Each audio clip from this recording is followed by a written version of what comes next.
আসসালামু আলাইকুম। আমার হাতে একটি ল্যাপটপ দেখতে পাচ্ছেন, এটি মাইক্রোসফট সারফেস ল্যাপটপ। এর মডেল নাম্বার হচ্ছে সারফেস ল্যাপটপ গো 1943।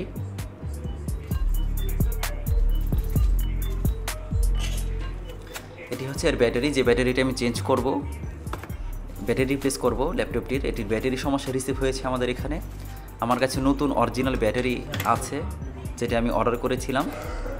তো এটা আজকে এসেছে, এখন আমি চেঞ্জ করছি। আপনাদেরকে দেখাচ্ছি কিভাবে সারফেস ল্যাপটপ গো 1943 বা সারফেস ল্যাপটপ 3 এর ব্যাটারি চেঞ্জ করতে হয়।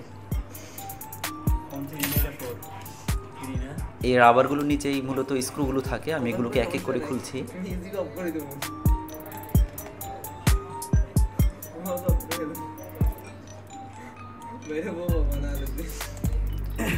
এই ল্যাপটপের পিছনে সাধারণত 7টা স্ক্রু থাকে।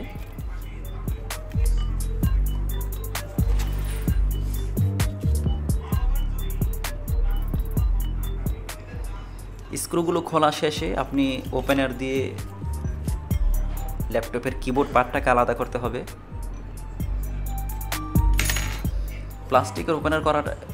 প্লাস্টিকের ওপেনার ইউজ করাটা ভালো হবে, কারণ ল্যাপটপে কোনো দাগ হবে না প্লাস্টিকের ওপেনার ইউজ করলে।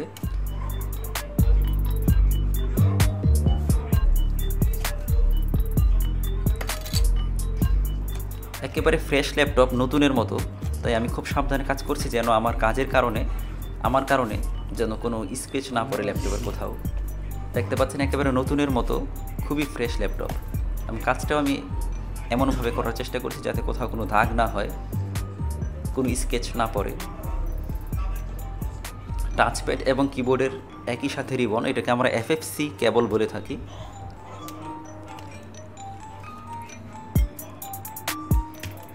এই হচ্ছে ব্যাটারি এবং ব্যাটারির লাইন। ব্যাটারি লাইনটা আমি প্রথমে খুলে ফেলি, তারপর ব্যাটারির স্ক্রু আছে সেগুলো আমি খুলব।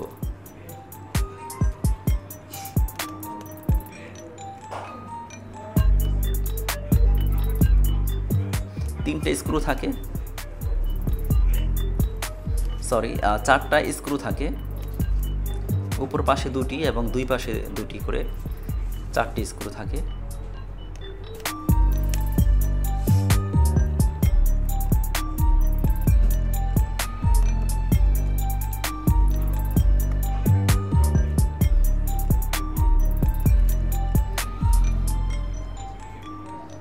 খুবই ইজি। অন্যান্য ল্যাপটপগুলো বা এর আগের মডেলগুলোতে কিন্তু গাম দিয়ে লাগানো থাকে ব্যাটারি, এখানে স্ক্রু দিয়ে লাগানো হয়েছে, যার কারণে খুবই ইজি হয়। আমি এখন নতুন ব্যাটারিটি খুলে দেখাচ্ছি। এটার মতো ইজি আর কোনো কাজ আমার মনে হয় না। সারফেসের কাজে তো একটু জটিলতা থাকে, চেঞ্জ করা, ডিসপ্লে চেঞ্জ করা, মাদারবোর্ড চেঞ্জ করা, যে কোনো কিছু চেঞ্জ করাতে একটু জটিলতা থাকে। ব্যাটারি চেঞ্জ করা অনেক জটিলতা থাকে। এই মডেলগুলোতে স্ক্রু টাইপ করাতে এটা ব্যাটারি চেঞ্জ করা খুবই ইজি হয়েছে।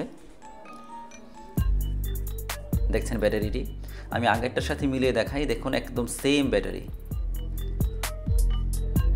অরিজিনাল ব্যাটারি, কোনো সন্দেহ নেই।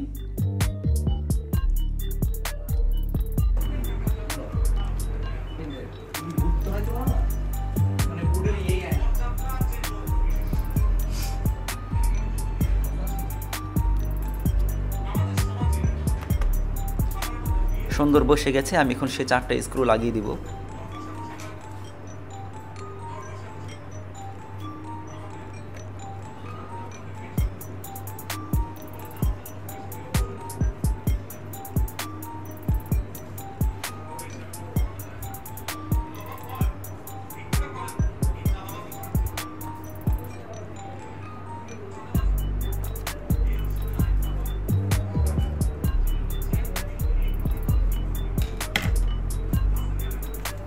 ব্যাটারির কানেকশন কিন্তু আমি এখন লাগাইনি, আমি আগে কিবোর্ডের কানেকশন লাগাবো, তারপরে ব্যাটারি কানেকশন লাগাবো।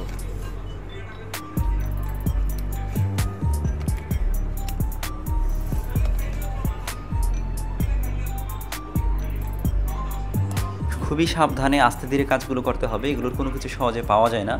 যদি আপনার ভুলের কারণে কোনো কিছু হয়, এফএফসি কেবল হতে পারে বা অন্য যে কোনো কিছু যদি নষ্ট হয়, এগুলো পাওয়া খুবই কঠিন, জটিলতা আছে, কারণ বাংলাদেশে সারফেসের পার্টস খুব কম আসে।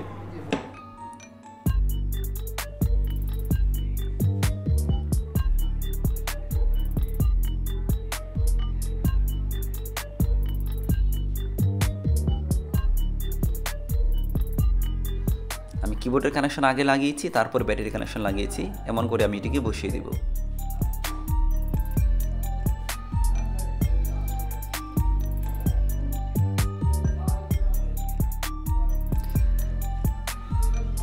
পাওয়ার আসছে না, ব্যাটারিকে মিনিমাম 3 ঘন্টা চার্জ করতে হবে।